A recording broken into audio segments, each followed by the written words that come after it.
بسم اللہ الرحمن الرحیم۔ السلام علیکم ورحمۃ اللہ وبرکاتہ۔ حضرت ابو ہریرہ رضی اللہ تعالیٰ عنہ روایت کرتے ہیں کہ رسول اللہ صلی اللہ علیہ وسلم نے ارشاد فرمایا، کون ہے جو مجھ سے یہ باتیں سیکھے پھر ان پر عمل کرے، یا ان لوگوں کو سکھائے جو ان پر عمل کرے۔ حضرت ابو ہریرہ رضی اللہ تعالیٰ عنہ فرماتے ہیں، میں نے عرض کیا، یا رسول اللہ صلی اللہ علیہ وسلم میں تیار ہوں۔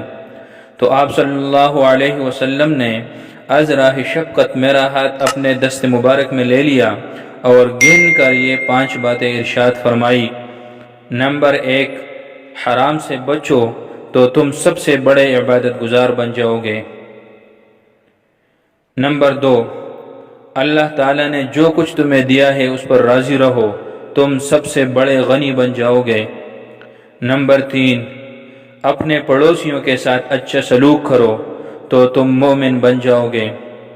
نمبر 4، جو اپنے لیے پسند کرتے ہو وہی دوسروں کے لیے بھی پسند کرو، تم کامل مسلمان بن جاؤ گے۔ اور نمبر 5، زیادہ ہنسا نہ کرو کیونکہ زیادہ ہنسنا دل کو مردہ کر دیتا ہے۔ ترمذی شریف۔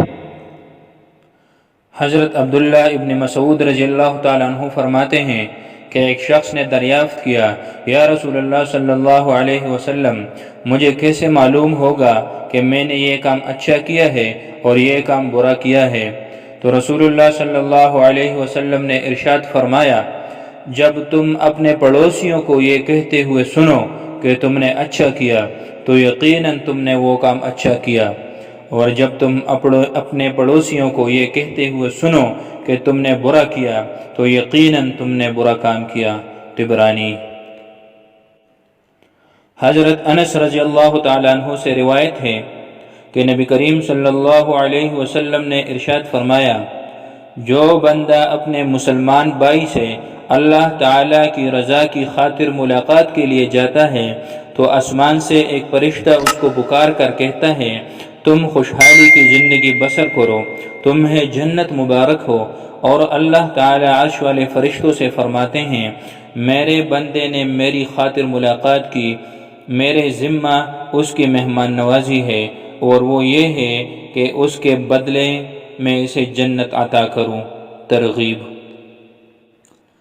حضرت ابو ہریرہ رضی اللہ تعالیٰ عنہ روایت کرتے ہیں کہ رسول اللہ صلی اللہ علیہ وسلم نے ارشاد فرمایا، جس سے کسی معاملہ میں مشورہ کیا جائے اس معاملہ میں اس پر بھروسہ کیا گیا ہے، لہٰذا اسے چاہیے کہ مشورہ لینے والے کا راز ظاہر نہ کرے اور وہی مشورہ دے جو مشورہ لینے کے لیے زیادہ مفید ہو۔ ترمذی شریف۔